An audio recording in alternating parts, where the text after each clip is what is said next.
అందరికీ నమస్కారం అండి. నేను మీ తాండ్ర సాంబశివరావు, ఆంధ్రప్రదేశ్ రాష్ట్ర మాజీ సైనిక సంక్షేమ సంఘం స్టేట్ ప్రెసిడెంట్గా మాట్లాడుతున్నాను.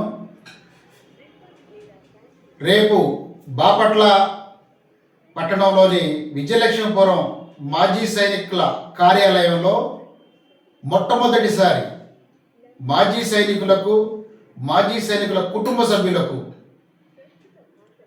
జిల్లా జడ్జి గారి చేత బాపట్ల 6వ అదనపు జిల్లా జడ్జి గారైనటువంటి కె శ్యాంబాబు గారి ఆధ్వర్యంలో న్యాయ సలహాలు, న్యాయ అవగాహన సదస్సుని మొదటిసారి మాజీ సైనికుల కోసం ఏర్పాటు చేయబడుతుంది. కాబట్టి అందరూ కూడా ఎవరికి ఎలాంటి సమస్యలున్నా కోర్టు పరిధిలో న్యాయపరమైన, చట్టపరమైనటువంటి అంశాలపైన అవగాహన కల్పించడం కోసం, మనకున్నటువంటి సమస్యల్ని సలహాలు ఇవ్వటం కోసం, తగుని విధంగా చర్యలు తీసుకోవటం కోసం జిల్లా జడ్జి గారే మాజీ సైనికుల కోసం, మాజీ సైనికుల కుటుంబ సభ్యుల కోసం మన కార్యాలయానికి ఇచ్చేస్తున్నారు. కాబట్టి జడ్జి గారితో పాటు అనేక మంది లాయర్లు కూడా, అడ్వకేట్లు కూడా వస్తున్నారు. కాబట్టి ఈ యొక్క అవకాశాన్ని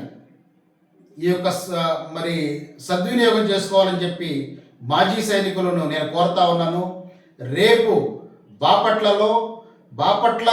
మరియు బాపట్ల పరిసర ప్రాంతాలు, బాపట్ల జిల్లా వ్యాప్తంగా ఉన్నటువంటి మాజీ సైనికులందరూ కూడా ఈ యొక్క అవకాశాన్ని మాజీ సైనికుల కోసం మొట్టమొదటిసారి ఏర్పాటు ఒక జిల్లా జడ్జి స్థాయి జడ్జి గారితో ఇక్కడ న్యాయ అవగాహన సదస్సు ఏర్పాటు చేస్తున్నాం. కాబట్టి అందరూ కూడా ఈ యొక్క అవకాశాన్ని సద్వినియోగం చేసుకొని ఈ అవగాహన సదస్సుని, న్యాయ అవగాహన సదస్సుని, మాజీ సైనికుల కోసం ఏర్పాటు చేసిన న్యాయ అవగాహన సదస్సుని జయప్రదం చేయాలని, దిగ్విజయంగా ఈ యొక్క సభను సభలో పాల్గొని జయప్రదం చేయాలని చెప్పి మరొకసారి కోరుకుంటూ, అందరూ కూడా మరొకసారి గుర్తుంచుకోండి, మాజీ సైనికుల కోసం శనివారం రేపు ఉదయం 10 గంటలకు బాపట్ల విజయలక్ష్మీపురంలోని మాజీ సైనికుల సంక్షేమ సంఘం కార్యాలయం ఆవరణలో న్యాయ అవగాహన సదస్సు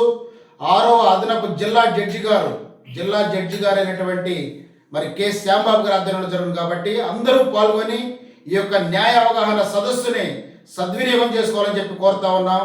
ఇదే విధంగా ఆంధ్రప్రదేశ్ రాష్ట్రంలో అనేకమైన జిల్లాల్లో కూడా మాజీ సైనికుల కోసం న్యాయ అవగాహన సదస్సులు ఏర్పాటు చేయడం కోసం చర్యలు కూడా తీసుకుంటాం త్వరలో అని చెప్పి కూడా తెలియజేస్తూ ఈ యొక్క అవకాశాన్ని సద్వినియోగం చేసుకోవాలని చెప్పి కోరుకుంటా ఉన్నాను. Thank you.